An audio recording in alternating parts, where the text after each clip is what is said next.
Syrian Arab Army, SAA. The Tiger forces captured Ibn Warden Castel and the large nearby area in the northeastern Hama pocket after the ISIS defense had collapsed there. According to pro-government sources, army troops are now close to full liberation of the area. Government forces are also working to evacuate civilians and to remove IEDs and mines from the recently liberated villages.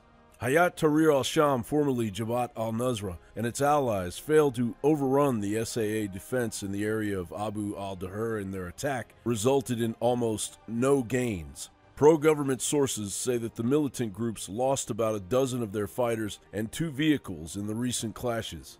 Separately, the Syrian military increased airstrikes on positions of Hayat Tahrir al-Sham, Jaish al-Islam, Arar al-Sham, and Falak al-Rahman in the districts of Urban, Duma, Harasta, Madira, Mezraba, Zamalka, and Sakba in eastern Damascus. Local sources link this activity with the facts that the militants rejected a ceasefire agreement reached during the Vienna talks.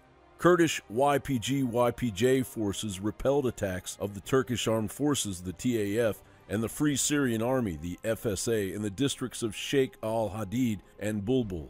According to pro-Kurdish sources, the YPG-YPJ killed over 38 members of the Turkey-led forces, as well as destroyed 2 vehicles and a battle tank in the recent clashes. According to the TAF's general staff, Turkish forces have neutralized over 1,000 Kurdish fighters and some mysterious ISIS members since the start of Operation Olive Branch.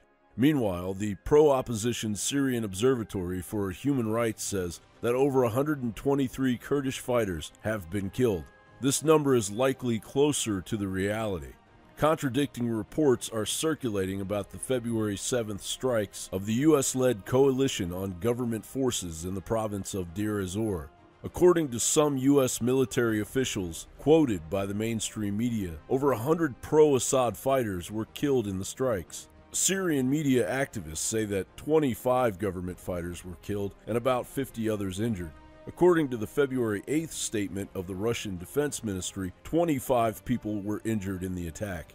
The ministry added that government troops were conducting an operation against ISIS sleeper cells in the area when they were shelled with mortars, rocket launchers, and then attacked by the coalition's attack helicopters. It should be noted that, according to the U.S.-led coalition's version, government forces were attacking positions of the U.S.-backed Syrian Democratic Forces, the SDF. Meanwhile, the Arab al-Bakara tribe announced in an official statement that dozens of its members were killed in the coalition strikes. The statement added that al-Bakara is ready to fight ISIS, the SDF, and the U.S.-led coalition. The situation revealed the high level of tensions existing in the Euphrates Valley region. These tensions may be used by ISIS to resume its terrorist activities in the area.